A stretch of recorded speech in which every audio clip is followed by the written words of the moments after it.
Great. Thank you, everyone, to Belmont Neighbors Against Racism.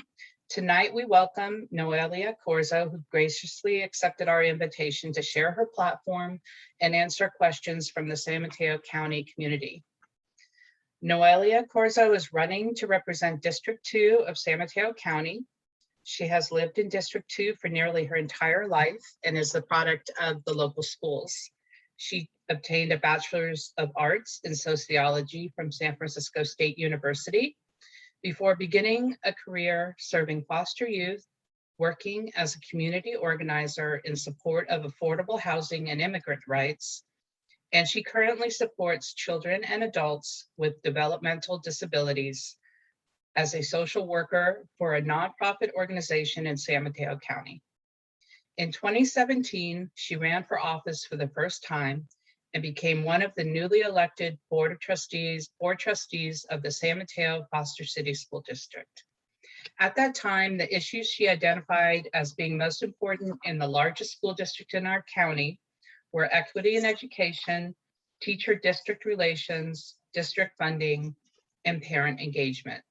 She is here tonight to share with us her vision for the Board of Supervisors and answer the community's questions. Welcome, Noelia Corzo. Thank you so much for that beautiful introduction. Yes, I'm really happy to be here with everyone. I feel very welcomed already because I feel like these are my folks, folks that really want to take on anti-racism work and just call a spade sometimes, right? And like do that work and be very intentional about it. I would say, why I'm running for county supervisor is really many things all at once, right? So absolutely, I feel very strongly that representation matters, that when you have folks in spaces where they typically have not had access to power, that you get better policy out of that and you get better discussion and better collaboration with community, more trust is built. And just, when you have voices of people at the table that have been directly impacted by issues that our county and our let's say our school districts, our cities, like when you have folks that have been directly impacted by issues that are made in those spaces, you have better outcomes for everyone in our community. So, for me, my priorities for this campaign are to run a very inclusive, welcoming campaign. That's just how I kind of do all of the work that I do. And my priorities for this campaign are, first and foremost, making sure that we are really equity minded and looking at data in terms of how we're recovering from this pandemic. We know that this pandemic hit folks in different ways, and there are many people in our community that are still recovering. Also, public and mental health are, were very urgent needs in our community before the pandemic, and even more so now. And those also, public health disparities, those are very clear, and there are very real implications for folks that, that are Black and Brown. And we need to take a look at that. And that's one of the biggest things that our county does, is run the public health system in this county. And that is something that, as a social worker and as someone who, was trained in trauma-informed care and has, taken courses in college around health inequities and health disparities, that is something that I kind of, I see everywhere I go almost. And then lastly, but definitely not least, and there's many, actually I have a really long priority list on my website, so I won't go through every single thing, but also, affordable housing and housing justice are very near and dear to me. Folks cannot actively engage in other parts of their life if they don't have a stable home. And that's really, really important. And I truly do believe everyone deserves stable housing and affordable housing. And so that's very important to me. And I believe our county does and can play an even more important role in incentivizing cities and other parts of our community to do that work and be really focused on how it the implications that it has for like different groups of people, right? So I wanted to share some of my background in terms of my community organizing and what that has looked like. And I want to share some of the high level work that has been done in my school district. And I think Michelle clarified it a little bit earlier that our school district is the biggest in the county. And so, we have a really big budget. We have a bigger budget than some cities, including Belmont, to be honest. But I make that point to say that, we have a lot of, there's many decisions that smaller school districts don't always have to grapple with because we are so large. And so, we have really, one of the biggest things that we did in our school district recently was we terminated the contract that we had with San Mateo Police Department, because we were giving the police department who is already very well funded, nearly $250,000. And that was not something that I, since the very first time that I saw it on our consent agenda, was something that did not sit right with me, that I really, wanted our board to look at. And we, it was on our consent agenda. I actually pulled it and I said, we need to have a presentation from the police department. I want to know more. I want to read the contract. Give me, there's meetings that are supposed to be happening quarterly. Are there notes from those meetings, right? Like, let's dig into that work. I want real data. And that conversation started in 2018, continued in 2019, and finally in 2020, there was, I would say, like that the will of the community and the will of the rest of my board to really make a different choice. And I think that was the right choice, where we have used some of those funds to hire more social workers, to hire more psychologists, to really put that into meeting the needs of our students and address kind of the root causes and be preventative, and not be paying for maintenance on police department cars, right? Like,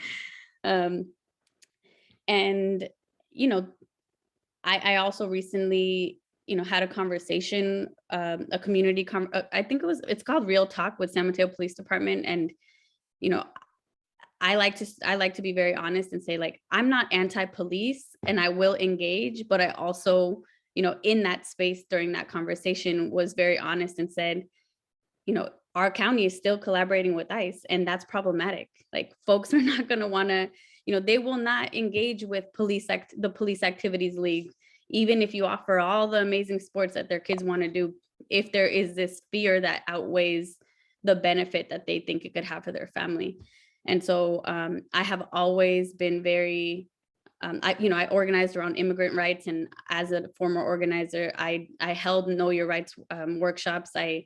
I was part of the rapid response work, right? And so I have taken that lens everywhere that I have gone. And that's just kind of the person that I've always been. So even before I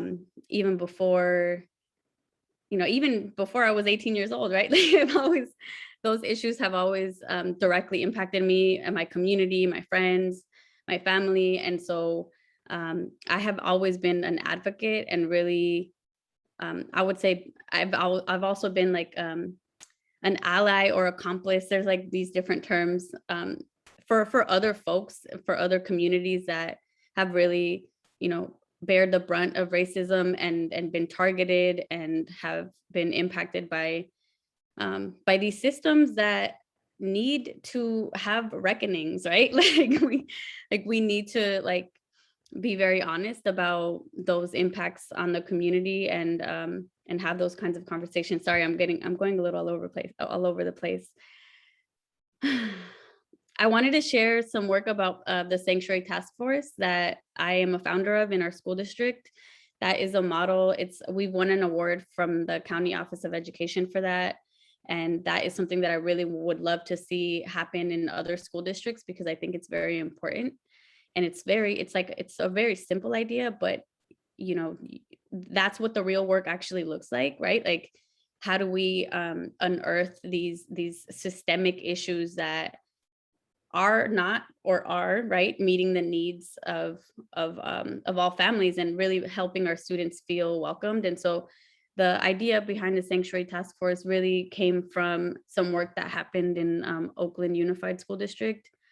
And that was, 2016, right after the former president was elected, and when folks were really, really scared and deeply impacted by what they knew was coming in our nation. And so the work that we started happened, I would say in 2017, 2018. And so what that work has led to now, and so the idea is essentially like everyone is welcome here, right? No matter your immigration status, no matter your race, no matter you're like, if you have special needs, if like everybody is welcome here no matter what. And so that work started by going through our board policies, and was was work that included teachers, included administrators, and has grown to what it is now, which is like a really solid group of about 20 folks that are meeting bi-weekly, and that met weekly during the pandemic to really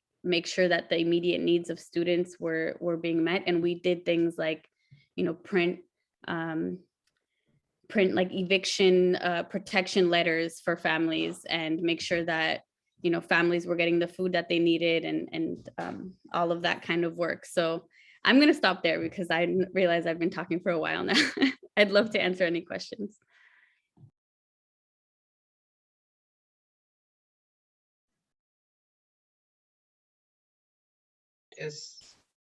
Okay, can you hear me now? All right, sorry about that. Thank you, Noelia. And everybody, if you would like to ask any questions, please do post them in the chat. And we have the first one that Neela has posted. What are your top priorities for strengthening our public health system? It was discouraging to see our county give up on testing and contact tracing for managing the pandemic. Absolutely. So I would say that in terms of our public health system, there's some very basic work that needs to be looked at and tightened up. And so I'll kind of share like a personal experience. I took a family member there to our public health, I forget the name. It used to be called CHOPE. It's the general hospital here in the city of San Mateo, the county hospital. I took a family member there about 2 months ago, and they were actually not COVID tested, and they weren't given any information about vaccination. And so that is a population that our county knows is under vaccinated. And so I thought, that is a place where folks already are, and that's a big miss. And so in terms of solutions, for me, I would say like across all systems, like folks who are on the other side of that system, right, who are receiving those services or need those services, they have a lot of important information and feedback to provide to our systems. And, if we are, doing that basic work of just checking in with folks and making sure that we know how folks are navigating that system, and whether, where they feel there are changes that could be made, like we need to know that, and we need to have a system that actually has that feedback loop, so that we are looking at solutions for those kinds of things, and that we're not missing those opportunities that, like I would never want people to be in the ER all the time, right? But if they are there, let's get them some good information, let's get them the resources that they need, and let's make sure that we're that we are meeting all of their health needs. I would also say that in our public health system, again, in the county hospital, there are folks that go and they're waiting hours for their prescriptions. And those are things that I think are solvable, right? Like we can do a little better than that. And I would say, like, you wouldn't necessarily know that unless you're going there and you're witnessing it, and you're connected to folks that are having those experiences. And so, another thing that I would say is, in this county, we have just a handful of free clinics. And again, right, as a social worker, and also as a daughter, right, I helped my dad kind of navigate this when I brought him home from Guatemala, and was trying to get him healthcare to meet like his medical needs that he had. many of our nonprofits that our county really relies on to meet the needs of folks, like they're really overburdened.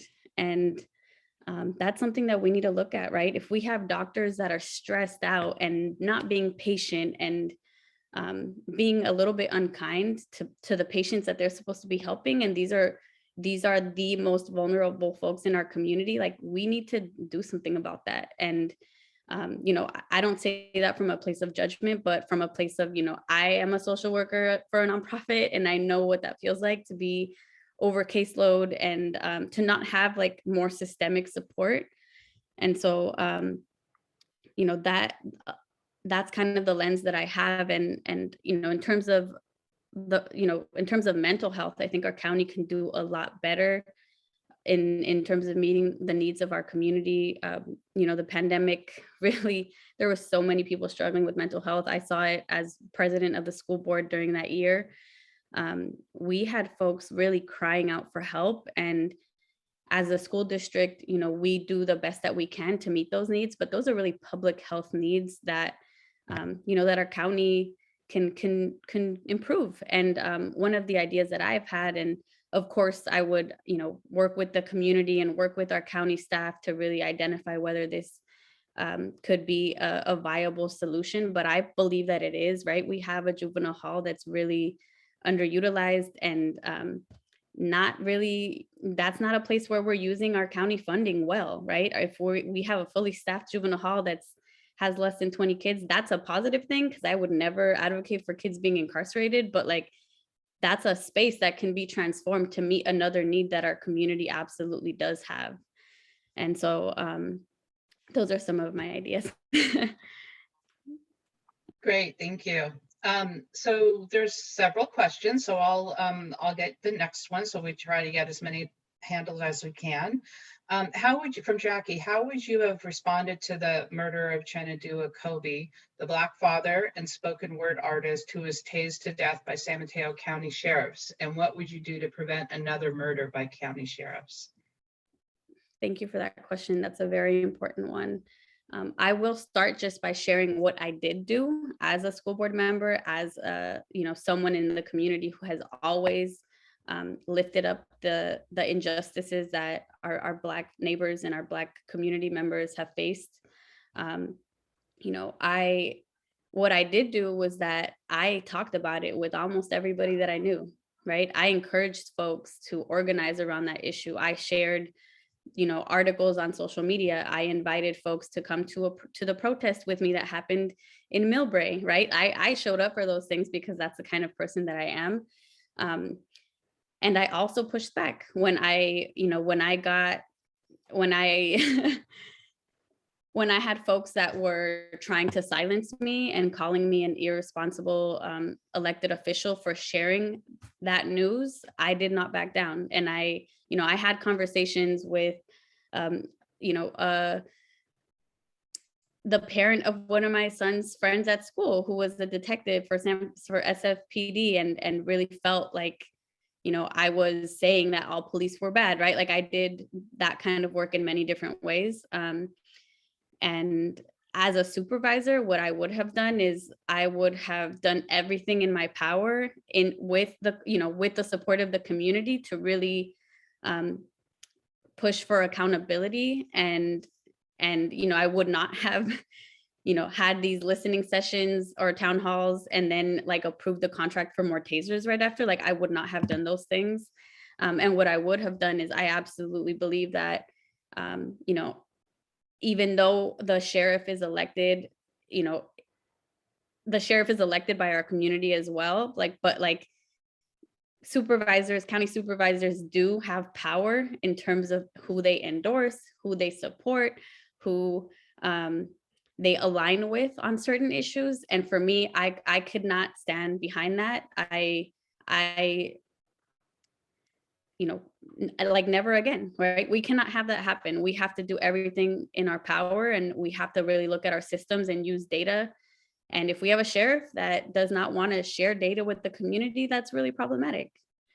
And I can't align with that with that policy and with those practices, right? So there are many examples in the Bay Area, across the country, of folks that are doing it differently and getting better results. And that is what I would look for, right? That's the kind of research I would do. I would do it in collaboration with our communities and different organizations and groups of people that care about that work. And I would lead it. I would do everything that I could to lead that in that space, because I believe those are the kinds of conversations that we have to be having.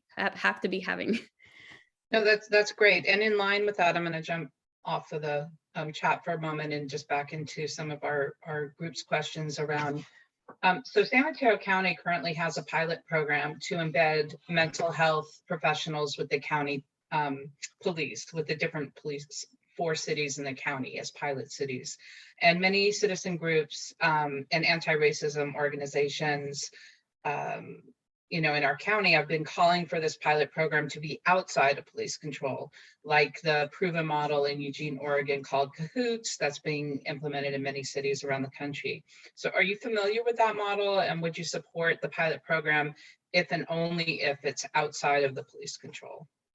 I am familiar with that model. I really believe in it, and I would absolutely support that in our county. I will say that my understanding is that the county and the police departments that have been looking to hire mental health professionals have been having a hard time doing that, because folks don't want to have that work be like with police officers, and like that's valid, right? Like there are other ways to do that. And for me, I kind of mentioned earlier that I worked with foster youth, and my first full-time job was working as a residential counselor in a group home in San Francisco. And I witnessed some very traumatizing things that I would never want to see happen again to anyone, to anyone's child, to any young person, to any person, at the hands of police while I was in that role.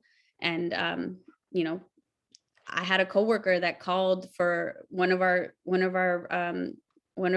young people, and it was a mental health concern. And the way that the police handled that was they ended up arresting like 4 of our kids that night. And it was horrible, and it was traumatic for everyone involved. And so I have seen things that still kind of haunt me, and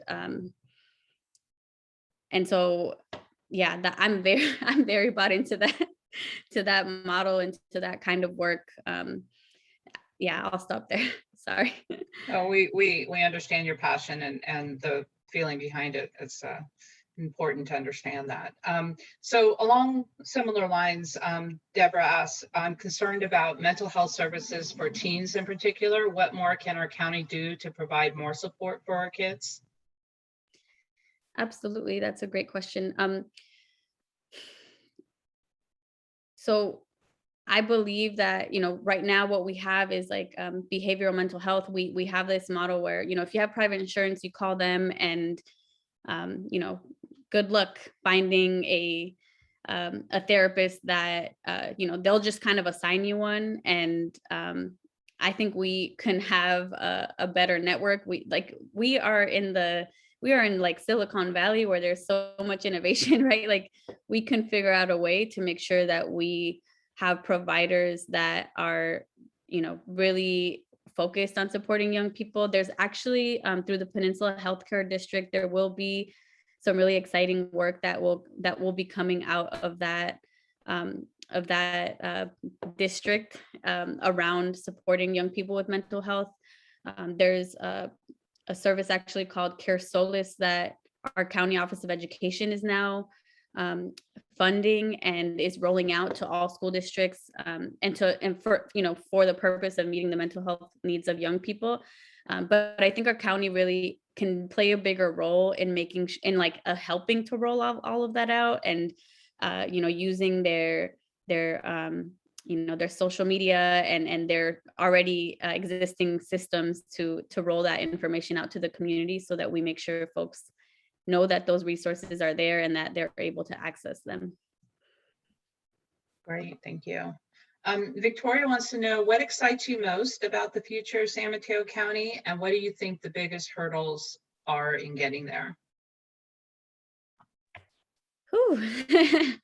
What excites me most is that I really do feel like there are many people in our county and our community that want to do things differently and that recognize that, and I'll be very blunt here, but like that having an all male, all white board actually will not get us closer to this vision where like every person has a seat at the table, is welcomed, feels valued, feels seen, feels supported, right?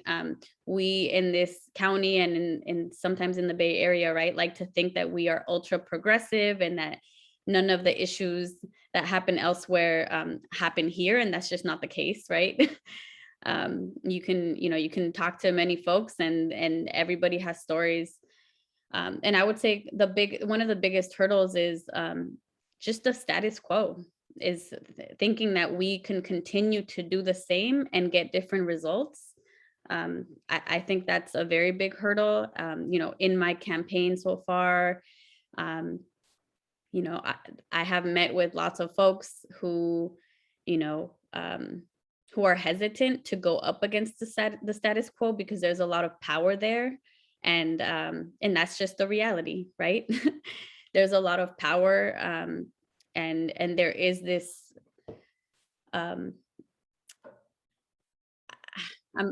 struggling a little bit to find the words here, but like there's like this idea of like this is the establishment, this is like the good old boys club, and if like you go against what folks in that space want, then it's gonna be an uphill battle, and that is the kind of thinking that I think needs to be interrupted. That's part of why I chose to run, because people need to have a choice and they need to be able to have that kind of internal conflict around, this is what we say that we want. We say that we want, young folks, LGBTQ plus folks, women of color, women in general, right? We say that we want different folks in power and in decision-making spaces. And yet, what are we going to do when we get to that ballot box, or when we get to, support or not support folks when these decisions actually happen, right? I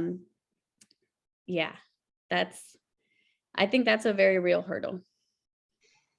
True, that's true. Thank you.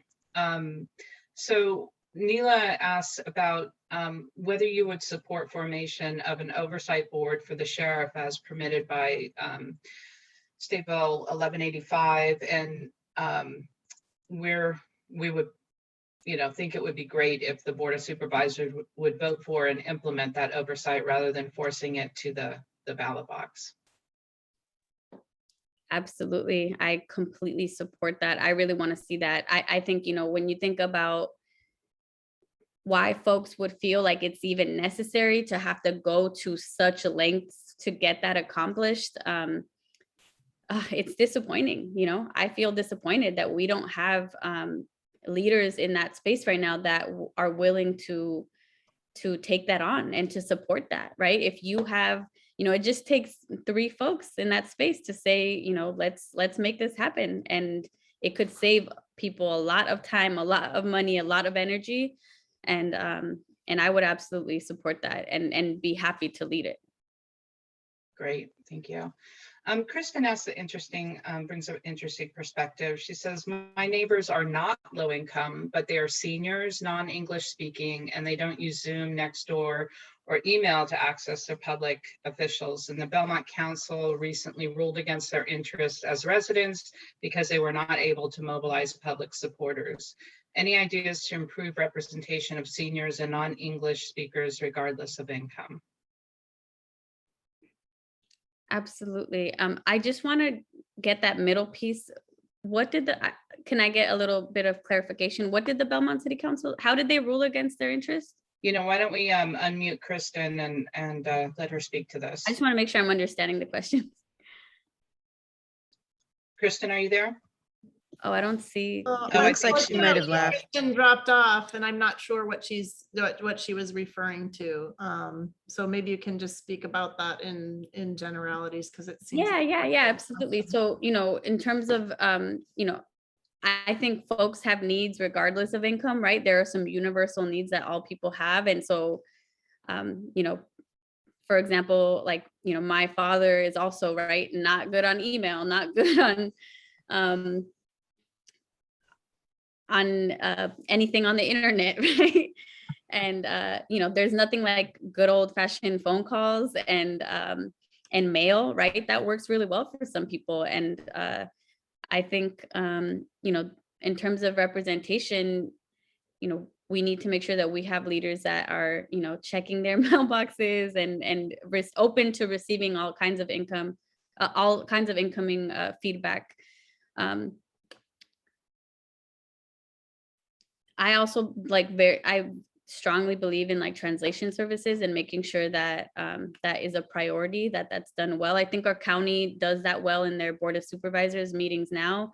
I will say that, you know, meetings at 9 a.m. on a Tuesday morning aren't ideal for many people in our community, and that I think is a concern for me. I will say one of the not ideas, but I heard that our county many years ago had health navigators, and that was available to folks regardless of income. But it could be really difficult for some of our folks that are older and not used to, you know, doing everything online to access. You know, it's not like it's not like they can easily go on the app where everything's on apps now on phones, and that's not user friendly for all people. And I'll also say that, you know, calling I did this helping my dad access his medical insurances and whatnot, but like waiting on the phone for an hour to try to sort something out about your insurance is really taxing on people. And and I think those are some of my ideas that I have in terms of supporting some of our elderly neighbors, but also all people, right? Lots of people have barriers to kind of those systemic obstacles to like getting the care that they need or getting their issue, whatever it may be, sorted out in terms of their health or even in terms of like reaching, you know, your representatives. So yeah, I would have loved to know more about the middle of that question there, but I hope that was helpful. Thank you. Yeah, definitely. So Adam wants to thank you very, very much for your tireless work on behalf of immigrants and their families. And he says that you were our first rapid response trainer and truly excellent. His question is, now that Sheriff Bolanos has finally stopped the Sheriff's Department cooperation with ICE, what are your remaining priorities in supporting immigrants in our county, and how can other county residents most effectively support your efforts to do so? That's a really good question. I will say, I tend to be an optimist, but when it comes to this decision by our sheriff, it absolutely is a win, and we need to celebrate that because that took years of organizing and work and emails and calls, and everybody did it together. And I'm very concerned that it was a decision that our sheriff made because he knows that he is running for re-election, and that if he didn't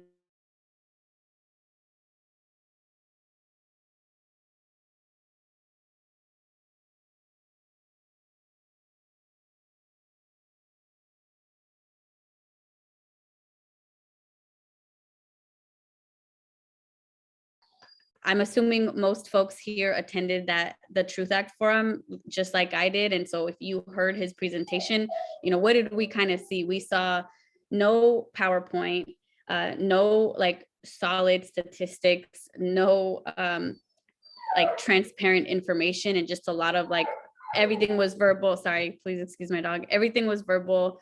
And there was a lot of kind of like sharing of horror stories. And that's not to say that folks have not had those very negative experiences in our community, and nobody here is defending those types of crimes, right? But let's say, for example, let's say, for example, someone who, let me backtrack.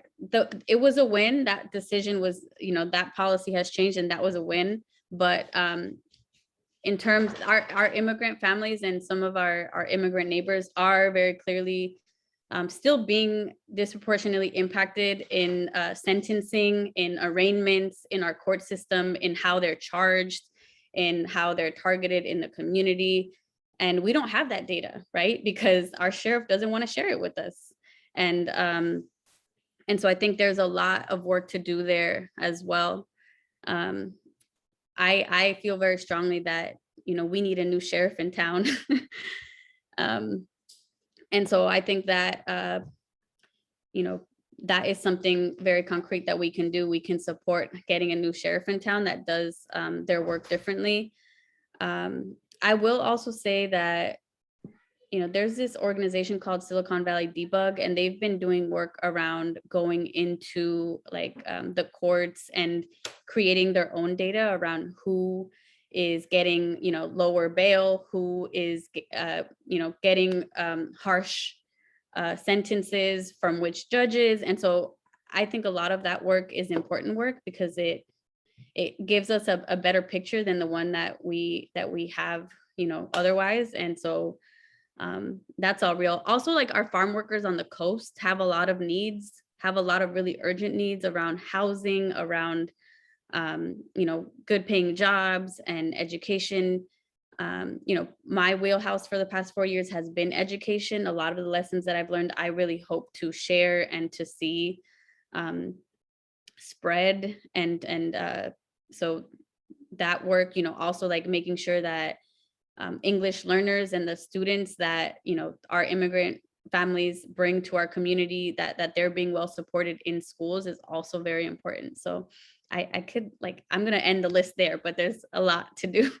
Thank you. Yeah, no, I know it's great to get all that information, but it's also like there's a lot of questions that people want to ask you. So let me move on to Beth's question, which is, Noelia, what are your thoughts about exercising Board of Supervisor powers to reform law enforcement? For example, reducing the sheriff's budget, funding a mental health emergency response system that involves social workers and not law enforcement, etc. Well, if you know me, then you know that I'm all for all of that. And this is actually right. This is how you're getting to know me. And so I do believe that we need to look at, again, right? If you look at a budget, that budget will tell you what that system's priorities are. And so if we, our sheriff's budget is very, very large. I don't think needs to be that large. I would absolutely be interested in taking a look at how to tighten that up and give resources to other very urgent needs in our community that really address the root causes of crime, right? Like getting to those root causes and being preventative instead of kind of reactive and looking at doing the work in that way. I would also absolutely support funding a mental health emergency response system.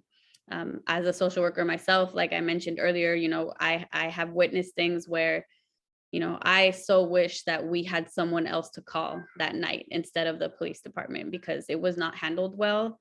And stories like that tend to get swept under the rug, right?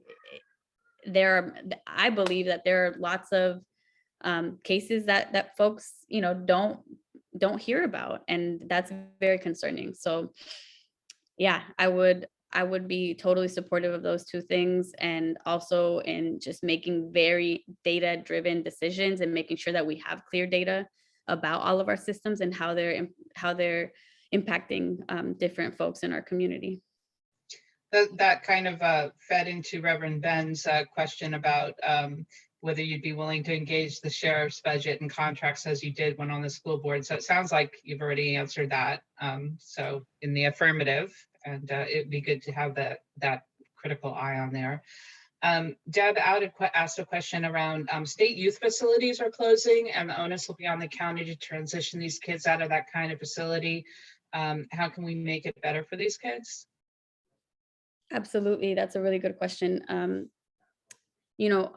I was an intern at this program called Project Rebound when I was at SF State. And that program is the purpose of that program is to support formerly incarcerated students and people. There were some folks that were coming out of prison after having done 20 years. And this was a program that welcomed them and like supported them in pursuing their education. And it was also for young people, right? So any person that was formerly incarcerated got that unique support that was, it was a program run by folks that had either been formerly incarcerated themselves or, you know, very connected to that community, as was my case, right? I was not formally incarcerated myself, but I grew up going to visit my cousins and, you know, seeing my brother be at our juvenile hall. I had cousins that were in prison, that were at California Youth Authority, Camp Glenwood, like almost every system you can think of in our state. I was that family member that walked into the prison and went through all of the security measures to get to the visitation room. And so I know what those impacts are on folks, but I would say that, you know, we need to make sure that we have trauma-informed practices for young people that are formerly incarcerated, because that is where a lot of where that's kind of where everything else stems from, right? And also programs that really let them know that they feel seen, like Project Rebound, I would support, and I would love to see more. I also, when I was at San Francisco State, I was also part of this program called Youth Justice Institute, and it was a mentoring program for folks that were in juvenile hall at the time. And I will say that I feel like there's a real hole in our county in terms of mentoring young people. And that is something that I would really love to see us do work around. Great, thank you. Mhm. Reverend Ben has another question about whether you'd support the establishment and funding of a public defender's office in San Mateo County. Absolutely. Did you read my mind? I am still sometimes, you know, I still struggle to understand, why do we have a private defender's office, right? Like, folks that I have known that have been impacted by our justice system, you know, they walk out having debt, right? Like, and they're low income and they've been struggling, or they were formerly homeless. And so while I do want to say I was really impressed with our private defender's office and the presentation they gave during the Truth Act Forum, I do think that there's a better way. And, you know, we're one of the, I want to say, like, I don't know if we're the only, but I'm sure we're one of the only counties that has a private defender's office. And I would love to see us go in a different direction. Absolutely. Great, thank you. And Beth asked, and I think this might be our last question for the evening, but I'll double check. Would you support passing a county ordinance that prohibits the sheriff from using county funds and resources to cooperate with ICE, so we can't reinstitute his ICE cooperation policy? I would absolutely support that. And I would have loved for our county to do that years ago, to be honest with you. Like, so I would absolutely support that as soon as possible. Mm-hmm. Great. And like the others, I wasn't aware that we had a private defender's office either. And Reverend Ben says we're the largest county in California without a public defender's office. So that's saying something. Mm-hmm. Mm-hmm. Yeah. And I think the way, I mean, just kind of really high level, the way that it would work is, instead of like you automatically do have to pay back, you do have a debt for your lawyer and you have to pay money for a lawyer, it would be like, it's free, right? Like, so the money does have to come from somewhere, right? They have to get paid. I would really need to look at how exactly it's funded, because I need to learn more about that. And so I just want to be transparent about that. But I do know that many folks that are a part of my life have, you know, had a private defender, and then, you know, you go on this website, it's what is it? I think it's like Revenue Services or something. And then like they have like thousands of dollars in debt for this like free lawyer that wasn't actually free. I'm not sure exactly how it works, but I know that happens because I've seen it happen many times.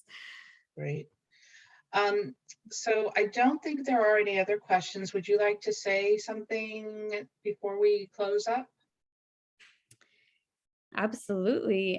Thank you all so much for your questions. It's really warms my heart to know that we have folks that think about these questions and these issues in our community. And this really is all anti-racism work, right? Because racism takes many forms, and it's kind of everywhere. And so doing this very concrete work and doing it consistently and like years of advocacy, like that's what it takes. Unless, I mean, also not unless, but like it's absolutely essential. And that's, you know, my background as well. But also I have seen when you have political will, you can really change systems very quickly.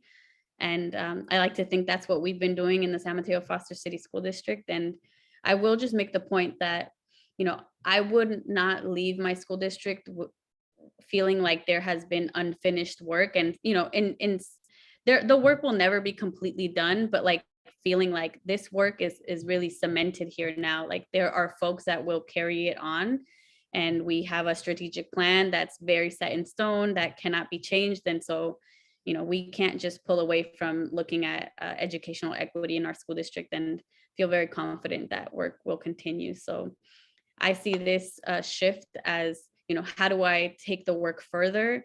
I feel very strong in terms of the equity lens that I bring to systems. And so I'm excited about the opportunity. And I will just ask, something that would be very helpful is on my website, my list of endorsements from Belmont is pretty small. So I'd love to like add some community support from Belmont. So just a quick plug for that. And Noelia, because early money is really important in fighting the powers that be, I would like to ask you to share where folks can make a donation. And I'd like to say that I've already also made a donation, and I'm going to once again add to the pot with another $100 and invite everyone here, even if you have made a donation, to do so. I put the link in the chat, but maybe you can share for the recording, and then also we will put in the notes when we post the video. Thank you so much. Absolutely. So you can, my website is noelia4smc.org, and you can go there to sign up to support the campaign, to donate, to volunteer, to add your name to my endorsements list. And there's another link that's directly for the donation page, which is the secure.actblue.com/donate/Noelia4SMC. That is where you can go to just directly donate. So thank you so much for your time and for welcoming me into this space, and for this amazing conversation that I feel so uplifted by. Well, thank you. And thank you for sharing your compassion and passion with us. And Reverend Ben made a comment about there's a goal of making San Mateo County the most compassionate county in California, and I'm sure you'd probably support that. Yes, I do. That's amazing. That's an amazing goal. I think we'll end on that, and thank you all for joining us. We encourage all Belmont residents to join us.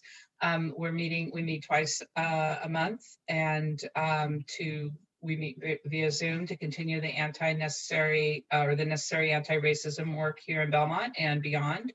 And you can look us up on Nextdoor and request to join us. So thank you so much.